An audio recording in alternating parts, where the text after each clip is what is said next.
ওকে,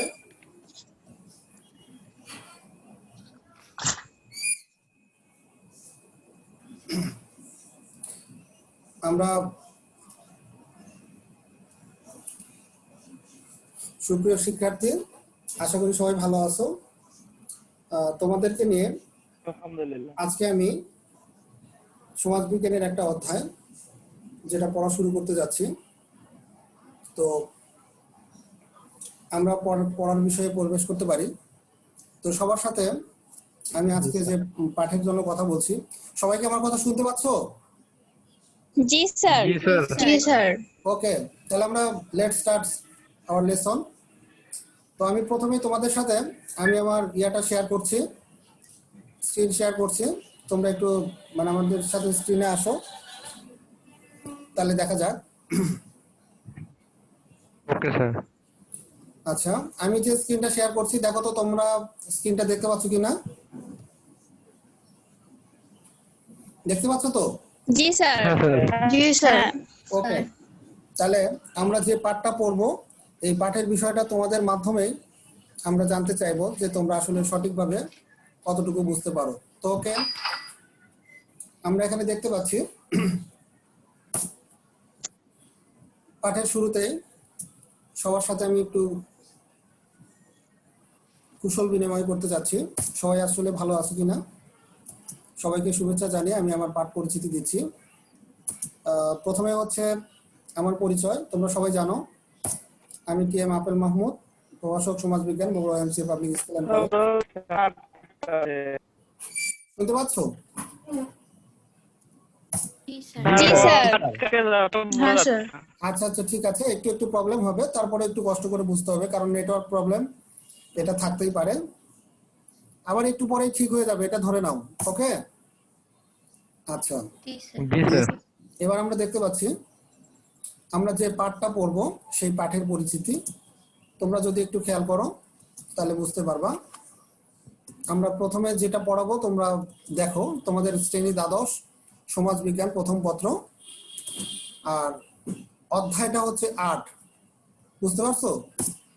এবং পাঠ হবে হচ্ছে ১, ২ এবং ৩। ঠিক আছে, আমরা পাঠে প্রবেশ করি। প্রথমে আমরা দেখছি এখানে আমাদের নিচের ছবিগুলো লক্ষ্য করতে বলা হয়েছে। আচ্ছা, তোমরা প্রথমে আমাদের ছবিগুলো একটু দেখো। এখানে কিছু ছবি দেখতে পাচ্ছ, দেখা যাচ্ছে? জি স্যার। এখানে বেশ কয়েকটা ছবি দেয়া আছে। ছবিগুলো হচ্ছে বিভিন্ন টাইপের, বিভিন্ন ধরনের, বিভিন্ন পেশার লোকজন। এটা আমাদের দেশ বাংলাদেশ, ইন্ডিয়া, ভারতবর্ষ, সকল দেশেই, পৃথিবীর সমগ্র দেশে বিভিন্ন পেশার লোক, বিভিন্ন টাইপের লোক, বিভিন্ন পোশাকের লোক, বিভিন্ন ধর্মের লোক, বিভিন্ন লোক টাইপ বাস করে। আসলে আমরা এখানে তারই একটা নমুনা উদাহরণ উল্লেখ করে দিচ্ছি। তোমরা কি এটা দেখতে পাইছো? আমরা একটা ছবি দেখতে পাচ্ছি। এই ছবিটাতে দেখা যাচ্ছে যে বিভিন্ন টাইপের মানুষ, এটাকে স্তরে স্তরে সাজানো হয়েছে। অর্থাৎ আসলে এই মানুষগুলো কোনোগুলো একদম নিম্ন সমাজে থাকে, কেউ কেউ আবার মাঝারি শ্রেণীভুক্ত, আবার কেউ কেউ একদম উপরের স্তরে বাস করে। তাহলে আমাদের সমাজে এই টাইপের মানুষ প্রচুর রয়েছে। সবাই কি একই টাইপের, না বিভিন্ন ক্লাসের লোক হয়? বিভিন্ন ক্লাসের, অর্থাৎ ধনী গরিব, তারপর হচ্ছে পেশা, সবকিছুর ভিত্তিতে মানুষকে বিভিন্ন ধরনের ভাগ করা হয়েছে। তাহলে আমরা আজকে যে পাঠটা তোমাদের পড়াবো, তোমরা যদি একটু আইডিয়া করতে পারো যে আসলে আমরা সমাজের কোন বিষয়টা পড়াতে পারবো, কেউ কি বলতে পারবা? স্যার আপনার কথাটা বুঝি না, আরেকবার বলেন। আমরা বলছি যে এই যে আমরা দেখতে পেলাম ছবিতে, তোমরা ছবিটা আরেকবার খেয়াল করে দেখো যে আমরা বিভিন্ন স্তরে লোকজনকে সাজানো হয়েছে। অর্থাৎ একটা হচ্ছে আপার স্তর, আর একটা মিডল ক্লাস বা মিডল স্তর, ঠিক আছে, আর একটা হচ্ছে লোয়ার স্তর। এই স্তরে স্তরে লোকজনকে সাজানো হয়েছে। তো আমরা এই ছবির ভিত্তিতে আমরা যদি একটু আইডিয়া করে বলতে চাই যে আমরা যে বিষয়টা পড়াবো, স্যার সামাজিক স্তর বিন্যাস। সামাজিক স্তর বিন্যাস। তোমরা অনেকটা বুঝেই ফেলছো যে এটা সামাজিক স্তর বিন্যাস পড়াবো। আসলে আমাদের পড়াটা এখানেই সাকসেস, যদি তোমরা ছবির ভিত্তিতেই তোমরা যদি এর মানে পাঠের বিষয়টা বের করতে পারো। আমাদের সৃজনশীলতার মানে সৃজনশীল প্রশ্নের এখানে একটা বড় মানে হচ্ছে যে যদি তোমাদের এইটা বের করে নিতে পারো। আমি তোমাদের জন্য 4টা ছবি সেট করেছিলাম, প্রথম দুটোতেই তোমরা বের করে ফেলছো। এখানে দেখো সমাজের বিভিন্ন টাইপের লোকজন আছে, দেখা যায়? জি স্যার। জি স্যার। সবাই কিন্তু এক স্তরের না। জি স্যার। একটা স্তরের লোকজন নিচে থাকে যারা সমাজের উপরের স্তরের লোকগুলোকে মানে ছেলে উপরে উঠে রাখে, আর একটা হচ্ছে তাদেরকে বিভিন্নভাবে রক্ষণাবেক্ষণ করে, দেখাশোনা করে। এভাবে ধীরে ধীরে সর্বস্তরে মানে লোকজন রয়েছে, যেটা মানে আমরা এখানে দেখতে পাচ্ছি। তো আমরা যদি এইভাবে আমরা দেখতে চাই তাহলে তো বাকিটা ছবিটা দেখার দরকার নেই, ওই একই রকম মানে বিভিন্ন টাইপের লোক বিভিন্ন স্তরে স্তরে সাজিয়ে সমাজের যে একটা অবস্থা তৈরি হয়েছে, এটাই হচ্ছে সামাজিক স্তর বিন্যাস। তাহলে আজকে আমরা যেটা পড়াবো, তাহলে সবাই একসাথে আমরা বলতে স্তর পারি বিন্যাস। সামাজিক, আজকের পাঠ হচ্ছে সামাজিক স্তর বিন্যাস। স্তর বিন্যাস। স্তর বিন্যাস। স্তর বিন্যাস। Thank you. আমি কিন্তু তোমাদেরকে বিষয়টা আগে কখনোই শেয়ার করিনি, হঠাৎ করে তোমাদের সাথে শেয়ার করলাম, কিন্তু তাৎক্ষণিকভাবে তোমরা এটা বুঝতে পারলা যে এটা সামাজিক স্তর বিন্যাস। Good idea. নেক্সট, এই পাঠ শেষে তোমরা আসলে কি কি জিনিস জানতে পারবা? সামাজিক স্তর বিন্যাস কি এটা বলতে পারবা। নেক্সট হচ্ছে সামাজিক স্তর বিন্যাসের প্রকারভেদ কি সেটাও বলতে পারবা, মানে সে কাজটা করতে পারবা। আর জাতি বর্ণ প্রথার বৈশিষ্ট্যটা বিশ্লেষণ করতে পারবা। তো ঠিক আছে, আমরা পরের অংশটা দেখতে যাই। সামাজিক স্তর বিন্যাস কি? তাহলে আমাদের প্রথমে যেহেতু সামাজিক স্তর বিন্যাস পড়তে গেলে আমাদের প্রথমেই জানা দরকার সামাজিক স্তর বিন্যাস কি। তোমরা হয়তো অনেক কিছু আগে থেকে দেখে রাখো নাই। এখানে একটা ছবি দেয়া আছে, এই ব্যক্তিকে কি তোমরা কখনো আগে দেখেছো? না স্যার। না স্যার। দেখো নাই, কিন্তু তোমাদেরকে মানে জানার জন্য আমি এখানে ছবিটা দিয়ে দিলাম, যাতে তোমরা পরবর্তীতে এটাকে না ভুলে যাও। তোমরা এর নাম কিন্তু শুনেছো, কিন্তু এই ব্যক্তিকে দেখো নাই। তাহলে আজকে তোমরা ছবি দেখলাম, আমি কি এর নামটা বলে দিব? জি স্যার। দেখো, ইনির নাম হচ্ছেন সরোকিন, সমাজবিজ্ঞানী সরকিন। সরোকিন। সমাজবিজ্ঞানী সরকিন। হ্যাঁ, ইনি সমাজবিজ্ঞানী সরোকিন। ইনি হচ্ছে সামাজিক স্তর বিন্যাসের একটা সংজ্ঞা দিয়েছেন। সংজ্ঞাটা কি আছে যে সামাজিক স্তর বিন্যাস হলো মানে সামাজিক স্তর বিন্যাস হলো, একটু পড়ে দাও, বলো। সামাজিক স্তর বিন্যাস হলো একটি নির্দিষ্ট জনসমষ্টির উপর চালিয়ে দেওয়া মানুষের উঁচু নিচু ভেদাভেদ। চালিয়ে দেওয়া না চাপিয়ে দেওয়া মানুষের হ্যাঁ, উঁচু সামাজিক নিচু স্তর ভেদাভেদ। বিন্যাস হলো একটি নির্দিষ্ট জনসমষ্টির উপর চাপিয়ে দেওয়া উঁচু নিচু ভেদাভেদ, অর্থাৎ কেউ উঁচু স্তরের আর কেউ হচ্ছে নিচু স্তরের। এই যে ভেদাভেদ, এটাকে কি বলা হচ্ছে? সামাজিক স্তর বিন্যাস। সামাজিক স্তর বিন্যাস। আচ্ছা ঠিক আছে, আমরা নেক্সট এরপরে আরেকজন ব্যক্তিকে দেখবো। দেখো তো, এই ব্যক্তিকে দেখেছো তোমরা? ইনি না স্যার। মেরিল কোনোদিনও না স্যার। সমাজবিজ্ঞানী। এই ব্যক্তিকে দেখো নাই, তাই না? আচ্ছা, ইনি না, হচ্ছে, ইনি সমাজবিজ্ঞানী মেরিল। আচ্ছা ইনাকেও দেখে নাও আর ইনার নামটাও শুনে নাও। ইনি হচ্ছেন কার্ল মার্কস। নাম শুনছো? Karl Marx. জি স্যার, নাম শুনছি। নাম শুনছো, আজকে ওনাকে দেখে নাও। তাহলে ওনার যে ইয়াটা থাকবে, উনি একটা সংজ্ঞা দিয়েছিলেন। সংজ্ঞাটা হচ্ছে অর্থনীতির মানদণ্ডে সমাজের মানুষের যে ভেদাভেদ, সেটাই হচ্ছে সামাজিক স্তর বিন্যাস।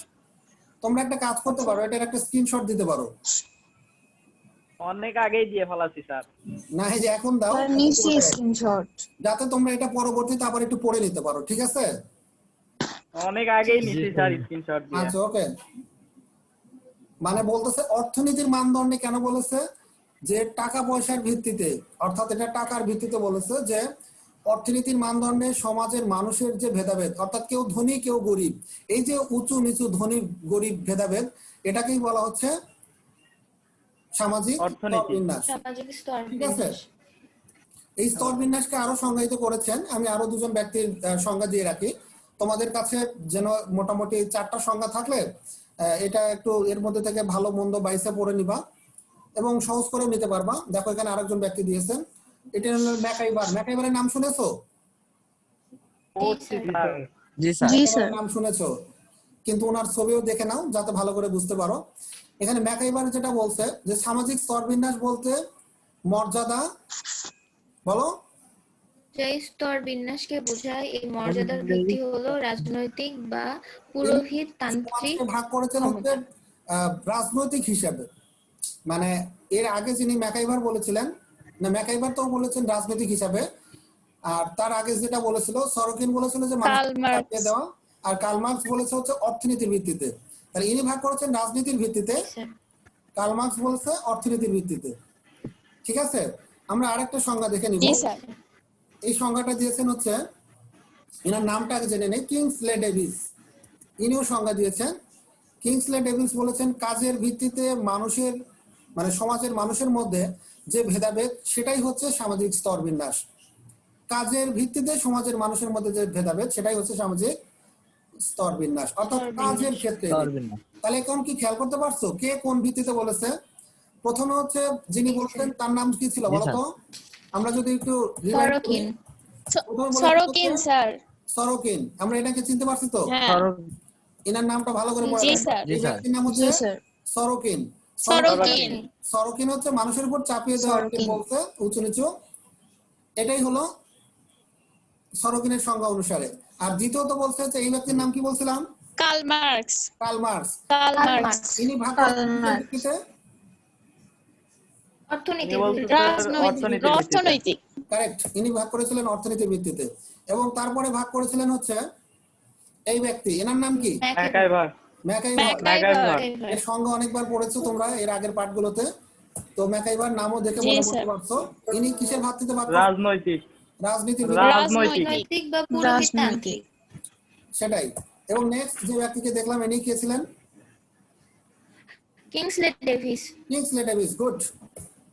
এবং ইনি যে সংজ্ঞাটা দিয়েছেন এটা কি করেছেন? কাজের ভিত্তিতে ভাগ করেছেন নাকি? কাজের ভিত্তিতে।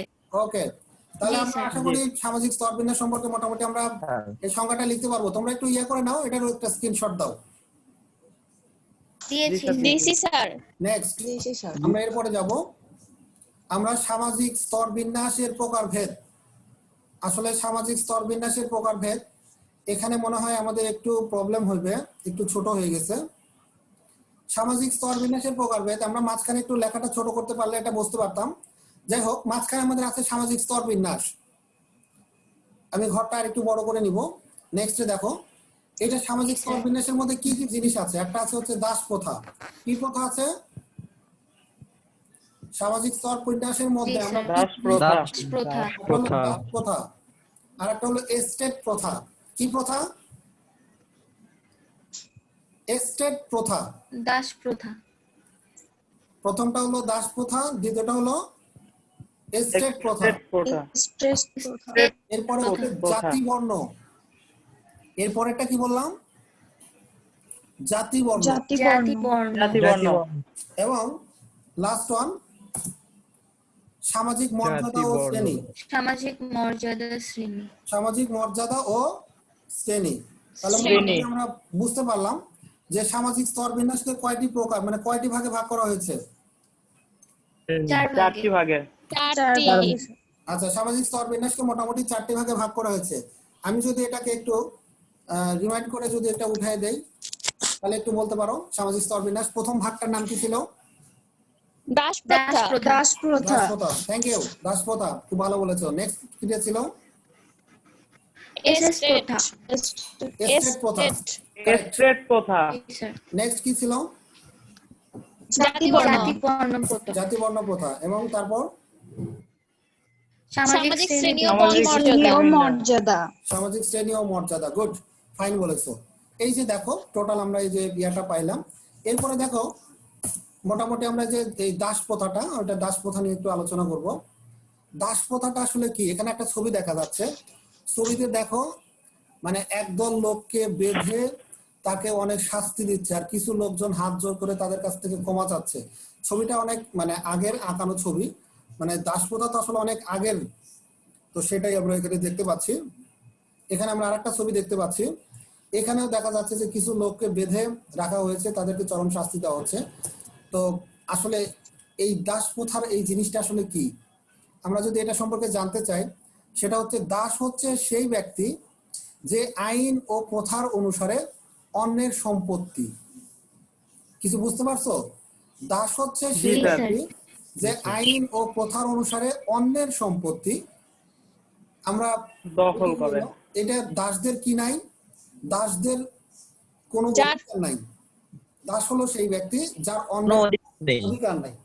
মানে দাস সম্পর্কে আমরা দুটো পাইলাম। কোনো অধিকার নেই। দাস হচ্ছে সেই ব্যক্তি যে আইন ও প্রথা অনুসারে অন্যের সম্পত্তি, এই লোকটা হচ্ছে অন্যের সম্পত্তি আইন অনুসারেও প্রথা অনুসারেও। আর দাস হলো অন্যের সম্পত্তি যার কোনো অধিকার নেই। তাহলে আমরা যার যার কোনো কোনো অধিকার অধিকার নেই। নেই। হ্যাঁ, তার কোনো অধিকারই নেই, মানে তাকে যে কোনো জায়গায় ইচ্ছা বিক্রি করে দিতে পারবে, যার কাছে ইচ্ছা মানে মানে কাজে লাগাইতে পারবে, তাকে যে কোনো ভাবে মানে তাকে মারধর করতে পারবে, তাকে যে কোনো শাস্তি দিতে পারবে। তো আমরা যে ছবি দেখে তো মোটামুটি আইডিয়া পাইছি, তাই না? আচ্ছা, তাহলে জি, দাস জি, সম্পর্কে স্যার। তোমাদের আইডিয়া জি হলো? স্যার। দাসের কি কি নাই? জি স্যার। জি স্যার। দাসের কোনো জি স্যার। অধিকার নেই, দাসের কোনো অধিকার নেই। অধিকার নাই। আর আইন অনুসারে স্যার সহজ কথায় বলতে গেলে হচ্ছে দাস হচ্ছে যে মনে করলেন অন্যের অধীনে কাজ করবে। আচ্ছা, মানে চাইলে তাকে বিক্রিও করে দেওয়া যাবে, ঠিক আছে? আচ্ছা, জি স্যার। জি স্যার। এবার দেখো পরের অংশে আমাদের আসলে এটা একসাথে হয়ে গেছে, মানে থাক আমরা এটুকুর মধ্যে। স্যার তার পরের অংশটা একটু করেন, তাহলে আগের অংশটা স্ক্রিনশট দিয়ে নিয়ে পরের অংশটা পরে স্ক্রিনশট দিই, তাহলে তো ভালো হয়। না, এটা একসাথে করা আছে তো অতটুকু দরকার নাই, আমাদের মোটামুটি দাস সম্পর্কে একটু আইডিয়া থাকলেই চলবে। নেক্সট আমরা যাচ্ছি। এবার দেখো মানে এত বিস্তারিত লাগবে না, যতটুকু আছে এটুকু হলে চলবে। এখানে আমরা আরেকটা জিনিস দেখতে পাচ্ছি, এখানে কি খেয়াল করতে পারো, যেখানে দেখা যাচ্ছে মহিষ দিয়ে কুষার মারতেছে মহিষ দিয়ে। হ্যাঁ, তার মানে এই কাজটার নাম হলো কি কাজ? কৃষি কাজ না? জি জি জমি স্যার। জমা চাষবাস করতেছে, স্যার। সেটাকে দিয়ে আবার এটাকে কাজ করতেছে। তাহলে এই ধরনের কাজ যারা করে এটা কি কাজ করে? কৃষি কাজ করে, তাই না? কৃষি কাজ করে। জি স্যার। কৃষি কাজ করে। তাহলে কৃষি কাজ করে যদি জীবন যাপন চালায়, এই টাইপের লোকরা আসলে কাদের মধ্যে পড়বে? এই প্রথার নামটা কি হতে পারে? দাস প্রথা। না। এস্টেট প্রথা। ওটা দাস প্রথা ছিল হচ্ছে আগেরটা, যেখানে তার লোকজন বিক্রি করা হতো। স্যার এস্টেট প্রথার মধ্যে পড়বে স্যার। এটা স্টেট প্রথা। স্টেট মানে হচ্ছে ভূমি বা জমি, তাই না? ভূমি বা জমি চাষ করে জি যে প্রথা চালু রয়েছিল, অর্থাৎ যেখানে মানে ভূমিকেই বেশি মালিকানা দেওয়া হতো।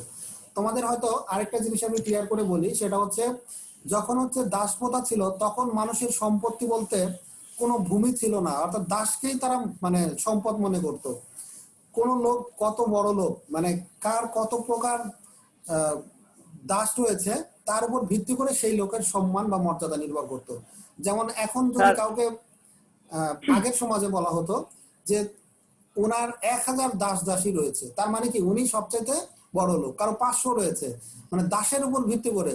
আর এখন যদি গ্রামে যাও, গ্রামে কোনো সময় জিজ্ঞেস করে যে আপনার কত বিঘা জমি আছে, এখন কি কাউকে কোনোদিন জিজ্ঞেস করে যে কতগুলো দাস আছে আপনার?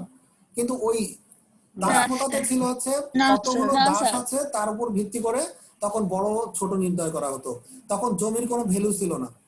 পরবর্তীতে আসলো হচ্ছে মানে এই স্টেট প্রথা, আর স্টেট প্রথাতে এসে দেখা গেল।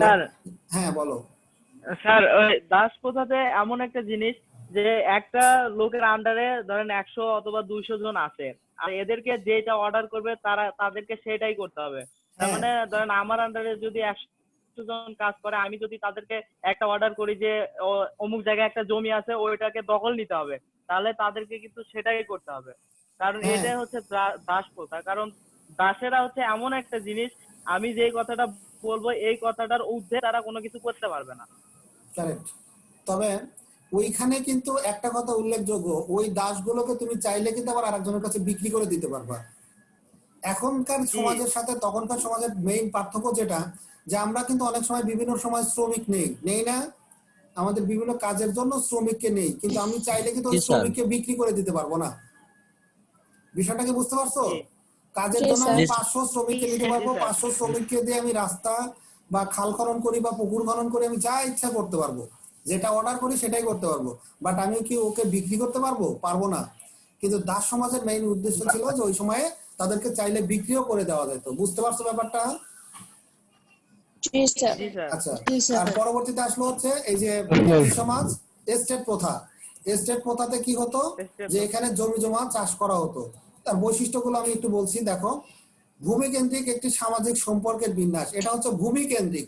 কার উপর নির্ভর করে? জমির উপর। তারপরে দেখো ভূমির মালিকানার সাথে সামাজিক দায় দায়িত্ব জড়িত।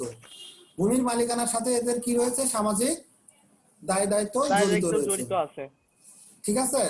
তারপরে দেখো ভূমির মালিকানার স্যার। সাথে সামাজিক মর্যাদার, এটা নির্ভরশীল। ভূমি মালিকানার সাথে হচ্ছে সামাজিক মর্যাদা, কার কত জমি আছে সে তত বড় লোক। মানে সামাজিক মর্যাদাটা নির্ভর করতেছে হচ্ছে ভূমির মালিকানার সাথে, ভূমির উপর। বুঝতে পারছো ব্যাপার? জি জি স্যার। নেক্সট রয়েছে ভূমি দাসদের সাথে সামাজিক মর্যাদা ও ভূমি দ্বারা নির্ধারিত। অর্থাৎ ভূমি দাসদের মানে যারা হচ্ছে ভূমি চাষবাস করবে, এদের মর্যাদা ভূমি দ্বারা নির্ধারিত, অর্থাৎ কতটুকু ভূমি আছে এটার দ্বারাও। ভূমির মালিক যারা, অর্থাৎ যারা বড় লোক মানে অনেক জমির মালিক, এরা তো নিজেরাই চাষ করে না, এরা ভূমি দাসদের দিয়ে চাষ করায়, অর্থাৎ কিছু সাধারণ লোকদের দিয়ে চাষ করায়। এদেরও নির্ভর করবে সম্পূর্ণ কার উপর? ওই জমির উপর নির্ধারণ করবে, ঠিক আছে। হ্যাঁ, যে কার কতটুকু চাষ করতেছে। এবার ভূমির দাসরা মূলত একটি অস্বাধীন শ্রেণী, অর্থাৎ বলা হচ্ছে আধা স্বাধীন শ্রেণী। মানে এরা ভূমির মালিক এদেরকে জমি দিবে আর ওরা সেটা চাষ করে অর্ধেক নিজেরা নিবে আর অর্ধেক হচ্ছে ভূমির মালিকদেরকে দিবে। তাদের হচ্ছে বলছে আধা স্বাধীন, মানে নিজের মতো করে চলতে পারবে, দাসদের মতো নয়। কিন্তু জমি দিবে কি দিবে না এটা নির্ভর করবে কাদের উপর? ভূমির মালিকদের উপর। ভূমির মালিক যদি মনে করে যে এবার আমি দিব না তোমাকে, তাহলে কিন্তু না খেয়ে থাকতে হবে। সেই জন্য বলছে এটা আধা স্বাধীন। কিছু বুঝতে পারছো ব্যাপারটা? জি স্যার। স্টেট প্রথা গেল, এবার আমরা আসি। জি স্যার। স্টেট প্রথাতে 3টা শ্রেণী রয়েছে। সামাজিক শ্রেণী বলতে আসলে এখানে প্রধানত স্টেট প্রথাতে 3টা শ্রেণী রয়েছে। একটা হলো ভূমি মালিক বা অভিজাত শ্রেণী, মানে ভূমির মালিক যারা থাকবে, এটা জমিদার আমরা যাদেরকে বলি, বুঝতে পারছো? তোমরা আগে তোমাদের নানা দাদাদের কাছ থেকে শুনে দেখবে আগে জমিদার ছিল, এই জমিদারদের কথা বলা হয়েছে, এরা ভূমি মালিক বা অভিজাত শ্রেণী। এরপরে ছিল হচ্ছে যাজক শ্রেণী, যারা কি করত? উভয় পক্ষের সাথে একটা লিয়াজু মেইনটেইন করত, মানে জমি থেকে ফসল কতটুকু উৎপাদন হয়েছে এটা তুলে নিয়ে জমির মালিককে দেওয়া, আবার তাদের সাথে হচ্ছে মানে সাহায্য সহযোগিতা করতো। পাশাপাশি এরা হচ্ছে আরেকটা শ্রেণী ছিল যারা কোনো কাজই করতো না, সেটা ছিল হচ্ছে মানে বিভিন্ন প্রকার যে ধর্ম নিয়ে যারা কাজ করতো, এদেরকে বলা হতো যাজক শ্রেণী। আর আরেকটা ছিল হচ্ছে ভূমি দাস, যারা সরাসরি ভূমি চাষ করত। তাহলে তখনকার সমাজে 3টা শ্রেণী ছিল, একটা হলো ভূমির মালিক, একটা কি ছিল? ভূমির মালিক, দ্বিতীয়টা ছিল হচ্ছে যাজক শ্রেণী, তৃতীয়টা ছিল হচ্ছে যাজক শ্রেণী আর ভূমি দাস। ওকে, গুড। নেক্সট আমরা এরপরে যদি আমরা এই বিষয়ে তোমাদেরকে একটা একক কাজ দেই, কাজটা এখনো যেহেতু করে নেওয়া সম্ভব না, তারপরে তোমরা পরবর্তীতে একটু করে রাখার চেষ্টা করবা। সেটা হচ্ছে সামাজিক স্তর বিন্যাসের সরোগিনের সংজ্ঞাটা, এটা একটু লিখতে হবে। তোমরা কি পারবা নেক্সটে? স্যার। আশা করছি তোমরা এটা লিখে আমাকে তোমরা আমার গ্রুপে অথবা মেসেঞ্জারে দিয়ে দিবা, ঠিক আছে? ওকে, নেক্সটে আগাচ্ছি। এরপরে দেখি জাতি বর্ণ প্রথার কিছু বৈশিষ্ট্য ছিল। কি কি বৈশিষ্ট্য ছিল দেখো। এবার আমরা মানে জাতি বর্ণ প্রথায় চলে আসলাম। প্রথমটা ছিল কি প্রথা মনে আছে তোমাদের? দাস প্রথা। দাস প্রথা। তারপর একটা ছিল স্টেট প্রথা। এবার আমরা শিখবো জাতি বর্ণ প্রথা। ওকে, লেটস স্টার্ট। জাতি বর্ণ প্রথার কিছু বৈশিষ্ট্য জানবো। এটা হলো অন্তর্গোষ্ঠী। এই জাতি বর্ণটা অন্তর্গোষ্ঠী কেন বলা হয়েছে? অর্থাৎ নিজেদের গোত্রের মধ্যেই এদের বিভিন্ন রকমের মানে বিবাহ, তারপর হচ্ছে বিভিন্ন রকম ধর্মীয় আচার অনুষ্ঠান এগুলো সংগঠিত হয়, এই জন্য এদেরকে বলা হয়েছে অন্তর্গোষ্ঠী। তোমরা কি বিষয়টা বুঝতে পারছো? জি স্যার। আচ্ছা, নেক্সট দেখো জি স্যার। জাতি বর্ণ প্রথার আরেকটা জিনিস আছে, সেটা হচ্ছে এরা হলো সাধারণ নাম থাকে। এদের কি থাকে? সাধারণ নাম, কমন একটা নাম থাকে। এদের একটা গোষ্ঠীর সাধারণ নাম থাকবে। তারপর হচ্ছে বংশধারাগত সদস্যপদ, অর্থাৎ এদের সদস্যপদটা হচ্ছে পূর্বভাবে বর্তায়, অর্থাৎ পিতা তার পিতা থেকে তার পিতা থেকে সন্তানের মধ্যে বর্তায়। এটা মানে ইচ্ছা করলেই এটা পাওয়া যায় না, বুঝতে পারছো? আমরা পরবর্তীতে আরেকটু খেয়াল করতে পারবো। সুনির্দিষ্ট নিয়ম নীতি, অর্থাৎ এদের কিছু সুনির্দিষ্ট নিয়ম নীতি আছে, এই নিয়ম নীতির বাইরে থাকা যায় না। এবার রয়েছে হচ্ছে সাধারণ ঐতিহ্যগত পেশা। এদের সবারই একটা ঐতিহ্যগত একটা পেশা রয়েছে, মানে পুরাতন আগম থেকেই এটা নিজের মতো করে তৈরি করতে পারে না, ঠিক আছে? আচ্ছা, এবার আমরা দেখবো নেক্সট আছে যেটা, এটা হচ্ছে সমজাতীয় সম্প্রদায়। আমরা সমজাতীয় সম্প্রদায় যেটা, আমরা এটা পরবর্তীতে দেখবো। তাহলে আমরা কিন্তু কয়েকটা জিনিস এখনই মনে রাখতে পারবো। যেদের থাকবে হচ্ছে অন্তর্গোষ্ঠী, সাধারণ নাম থাকবে, বংশগত ধারা থাকবে, সুনির্দিষ্ট নিয়তি থাকবে, সাধারণ ঐতিহ্যগত পেশা থাকবে। তাহলে আমরা দেখি যে আসলে কি কি জিনিস এর মধ্যে আছে কিনা, আমরা পরবর্তীতে দেখি। জাতি বর্ণ প্রথার কয়েকটা প্রকারভেদ রয়েছে। তো জাতি বর্ণ প্রথা প্রকারভেদ গুলো একটু দেখছি। একটা হলো, প্রথম নাম্বার হচ্ছে ব্রাহ্মণ। আমরা আগের বৈশিষ্ট্যের সাথে মিল করব। এটা কি পাইলাম? জি স্যার। ব্রাহ্মণ। ব্রাহ্মণ। আচ্ছা, ব্রাহ্মণ যেটা পাইছি, ব্রাহ্মণকে যদি একটু খেয়াল করে দেখি, ব্রাহ্মণরা আসলে কি করে বলতো? স্যার এরা ধর্ম যাজক বা ওদের ধর্ম হ্যাঁ, মানে তাহলে দেখো নীতি তো নিয়ে ওরা, এরা চর্চা করে। আচ্ছা তোমরা একটু ওই বৈশিষ্ট্যের সাথে মিলাই দেখো তো, ব্রাহ্মণরা কি অন্য কোনো গোত্রের সাথে বিয়ে করে? না স্যার। এদের ধর্ম একটা আলাদা পেশা আছে না, দেখো তো। জি স্যার। অন্য কেউ চাইলেই কি ব্রাহ্মণ হতে পারে? না স্যার। এটা কিন্তু পৈতৃক সূত্রে পাওয়া। তার মানে কি বৈশিষ্ট্যের সাথে কি একটা মিল পাইছো? জি স্যার। তাহলে আমরা এবার দেখছি জাতি বর্ণ প্রথাগুলো কয়টা টাইপের আছে। ব্রাহ্মণ আছে, ক্ষত্রিয় আছে, ক্ষত্রিয়, ব্রাহ্মণ, ক্ষত্রিয়, এরপরে বৈশ্য, তারপর হচ্ছে আমরা বৈশ্য, পাচ্ছি শূদ্র। শূদ্র। আমরা দেখতে পাচ্ছি এখানে চারটা জি, জাতি বর্ণ। ঠিক আছে, আমরা দেখি চারটা জি, জাতি স্যার। বর্ণগুলো কি কি, এটা একটু দেখে নেই। প্রথমে একটা ছবি দেখতে পাচ্ছি। স্যার এটা ব্রাহ্মণ। এরা কি করতেছে দেখো তো। গীতা পড়ছে। আচ্ছা, এটা ধর্ম চর্চা করছে, তাই না? ধর্ম শিক্ষা দিচ্ছে। জি স্যার। এই যে দেখো, এখানেও দেখা যাচ্ছে যে একজন ব্রাহ্মণ, ইনি কি করতেছে, বাকিদেরকে ধর্ম সম্পর্কে শিক্ষা দিচ্ছে। তাহলে আমরা যদি এটাকে একটু জি, স্যার।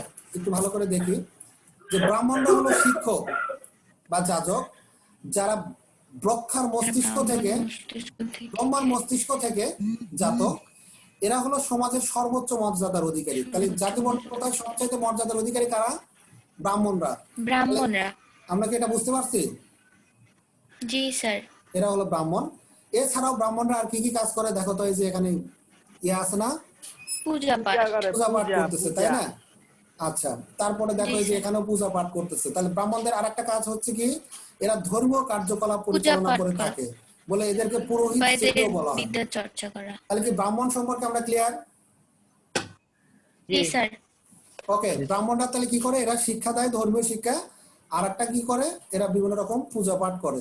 তাহলে আমরা ব্রাহ্মণ মোটামুটি ক্লিয়ার। বিদ্যা চর্চা এরপর করে। দেখো আর একটা ছবি জি দেখছি। স্যার। এটা কিসের ছবি দেখছি? যুদ্ধ, যোদ্ধা, বাহুবলী ছবি। বাহুবলী ছবি। স্যার এরা হচ্ছে ক্ষত্রিয়। ক্ষত্রিয়, এদের কাজই হচ্ছে যুদ্ধ পরিচালনা করা। যুদ্ধের ভিতর এদের সক্রিয় অংশগ্রহণ থাকবে, অর্থাৎ এরা যে কোনো প্রকার যুদ্ধ বিগ্রহে এরা সরাসরি কি করবে, অংশগ্রহণ করবে, এবং দেশের বৃহৎ স্বার্থে এরা এই কাজগুলো করে থাকবে। তাহলে তো ভুলে যাওয়ার তো কোনো প্রশ্নই আসে না। তাহলে এদেরকে আমরা কি বলবো? ক্ষত্রিয়।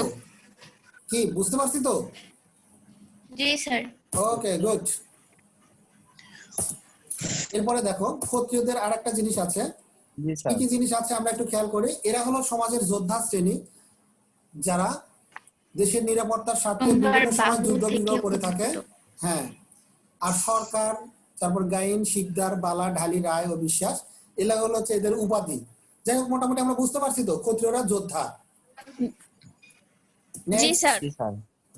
এরপরে দেখি, এরপরে আছে হচ্ছে কি বৈশ্য। বৈশ্যরা কি করে? শূদ্র, বৈশ্য, বৈশ্যদের কাজ কি? ব্যবসা বাণিজ্য সামনে। এরা সাধারণত হচ্ছে সমাজের বিভিন্ন রকমের ব্যবসা বাণিজ্য করে থাকে। তাহলে আমরা কি এটা মোটামুটি ক্লিয়ার হতে পারলাম তো, যে বৈশ্যদের কাজ হচ্ছে বিভিন্ন প্রকার ব্যবসা বাণিজ্য করা, এবং ব্যবসা বাণিজ্যের মাধ্যমে এরা ব্যবসায়ী শ্রেণী, তাই না? আচ্ছা, ওকে। তাহলে ব্যবসায়ী শ্রেণী যেহেতু, এদেরকে যদি আমরা একটু ইয়া করি, যে এরা আসলে কি, এরা সমাজের হচ্ছে সাধারণ ব্যবসায়ী দল। যাবতীয় ব্যবসায়িক কাজে এদের দ্বারা কি করে থাকে, এদের দ্বারা বিভিন্ন রকম সংগঠিত হয়ে থাকে, তাই না? সংগঠিত হয়ে থাকে। আর তারপরে কি করে, এরা আসলে সমাজের ব্যবসায়ী শ্রেণী, এটা তো আমরা অবশ্যই বুঝবো। নেক্সটে যেটা বলবো সেটা হচ্ছে, এরা কুন্ডু, দাস, সাহা, মল্লিক, পাল, কর, নন্দী। দেখো না, হিন্দুদের বিভিন্ন রকমের এরকম নাম থাকে।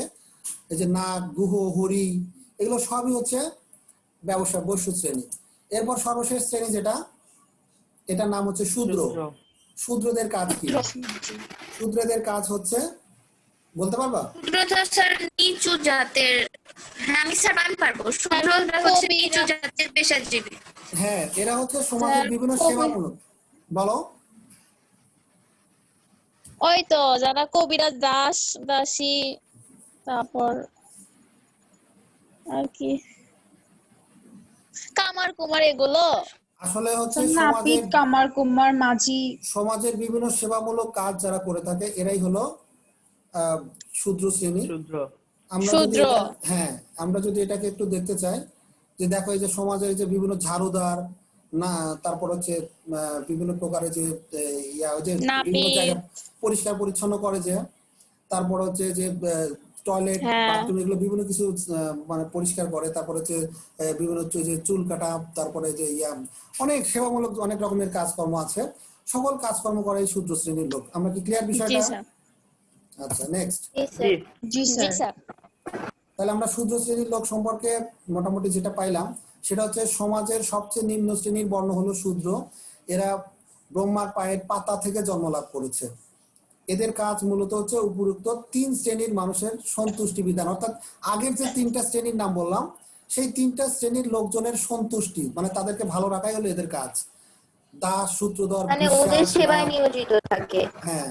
এবার কি বুঝতে পারছো যে এদের এই যে বংশগুলো কি কি? তাহলে আমরা মোটামুটি শূদ্র শ্রেণী চিনতে পারলাম। তাহলে এখন যদি তোমাদের একটা দলগত কাজ দেয়া যায়, দলগত কাজ কি হতে পারে? কি দলগত কাজ কি মানে হচ্ছে বাচ্চাগুলো। এটা দেখার দরকার নেই। আমি বলছি দলগত কাজ বলতে হচ্ছে সবাই যেন ভালোভাবে দলের যে কাজটা উদ্দেশ্য সেটা করবা। আবল তাবল মন না দিয়ে এদিকে জি বল। স্যার। ভারতীয় সমাজের জাতিবর্ণ প্রথার একটি তালিকা তৈরি করো। ভারতীয় সমাজের জাতিবর্ণ প্রথার একটি তালিকা তৈরি করো। এখানে তোমাদের এইটা দেওয়া হয়েছে এই কারণে যে একসাথে সবাই হইলে মানে যে কাজের মন দেওয়ার দরকার সেই কাজ বাদ দিয়ে অন্য কাজে মনোযোগ যায়। সেই জন্য অন্যদিকে যেন মনোযোগ না দেয়। এই যে পড়ার কথা বলছিলাম, কিন্তু তোমরা এখনো দেখছি এইটার মনোযোগ না দিয়ে অন্যদিকে মনোযোগ দিয়েছো। ঠিক আছে? তাহলে এই স্যার কাজটা ওইটা যে তোমরা ওখানে করে, লেখা আছে। আচ্ছা ঠিক আছে, এইটা না করে এটা মনোযোগটা ঠিক রাখো। এটাই তোমাদের থাকলো। তা আশা করি তোমরা সবাই বাড়িতে এই কাজটা করে নিবা সবাই, এবং ভালো থাকবা।